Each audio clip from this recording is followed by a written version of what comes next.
కాబట్టి చంద్రబాబు నాయుడు చేసినటువంటి ఈ దుర్మార్గానికి వెంకటేశ్వర స్వామి మీద ఆయన ప్రసాదం మీద జరిగినటువంటి బురదకి ఆ స్వామిని క్షమించమని చెప్పి ఈ చేసినటువంటి చంద్రబాబు చేసినటువంటి ఈ దుర్మార్గానికి ఈ పాపానికి ఏమన్నా శిక్ష వేస్తే ఆయనకి వేయండి కానీ ఈ రాష్ట్ర ప్రజలకు కానీ దీంట్లో తెలవక ఎవరన్నా సమిధులైతే వాళ్ళని వదిలేయమని చెప్పి 28వ తారీఖున వైఎస్ఆర్ కాంగ్రెస్ పార్టీ నాయకులు కార్యకర్తలు అదేవిధంగా ఆ వెంకటేశ్వర స్వామి భక్తులు మీకు అందుబాటులో ఉన్నటువంటి దేవాలయాల్లో పూజలు చేసి చంద్రబాబు చేసినటువంటి ఈ పాపాలకి చంద్రబాబు చేసినటువంటి ఈ దుర్మార్గానికి చంద్రబాబు దిగజారిపోయినటువంటి ఈ దిగజారుడుతనానికి పశ్చాత్తాపంగా మేమందరం కూడా ఈ రాష్ట్రం సౌభాగ్యంగా ఉండాలని చెప్పి వెంకటేశ్వర స్వామికి కానీ వెంకటేశ్వర స్వామి ప్రసాదానికి కానీ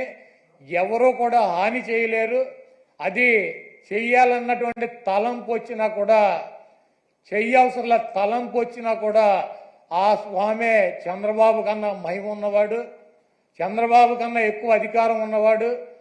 చంద్రబాబు లాంటి 1,00,000 మంది చంద్రబాబులను కూడా వెంకటేశ్వర స్వామిని కన్నెత్తి కూడా చూడలేనటువంటి శక్తి సామర్థ్యాలు ఉన్న ఆయన తప్పు ఈ కార్యక్రమంలో ఆయన పేరు అడ్డం పెట్టుకుని ఎవరైతే ఈ దుర్మార్గానికి పాల్పడ్డారో ఆ దేవుడే ఆ వెంకటేశ్వర స్వామి ఆ వ్యక్తి మక్కిలెరకొట్టి ఒక మూల కూర్చోబెట్టే పరిస్థితి త్వరలోనే మనం అందరం చూస్తాం. ప్రొఫెసర్ని మక్కిలెరకొట్టాడు. నువ్వేం చేసావు? ఎమ్మెల్యే మక్కిలెరకొట్టావా? వెస్ట్ గోదావరి జిల్లాలో ఈ రాజ్యాంగాన్ని రచించినటువంటి డాక్టర్ బిఆర్ అంబేద్కర్ గారి పటాన్ని చించి అవతల వారేశాడు. అక్కడ దళితులు ఆందోళన చేస్తున్నారు 2 చోట్ల కూడా. నువ్వేం చేసావు? 2 ఎమ్మెల్యేలు మక్కిలు ఎరకొట్టావా?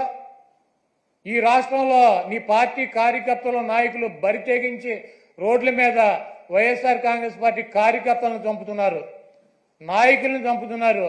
వీళ్ళ మక్కిలు ఎరకొట్టావా? వాళ్ళ మీద కనీసం కేసులు పెట్టగలిగావా?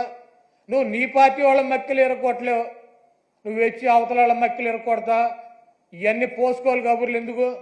నీకు దమ్ముంటే నీ పార్టీలో జరుగుతున్నటువంటి అక్రమాలు, నీ పార్టీ ఎమ్మెల్యేలు నీ పార్టీ కేడర్ చేస్తున్నటువంటి దుర్మార్గాలనే అరికట్టు, వాళ్ళ మీద చర్యలు తీసుకో. నువ్వు ఇవన్నీ చేయకుండా నొట్సలతోనే ఒకటి చెబుతావు, నోటితోనేమో ఒకటి చెబుతావు. ఇక 24 గంటల దేవుడైనా రాజకీయమే, మావైనా రాజకీయమే, ఏదైనా రాజకీయమైనా మన బతుకు.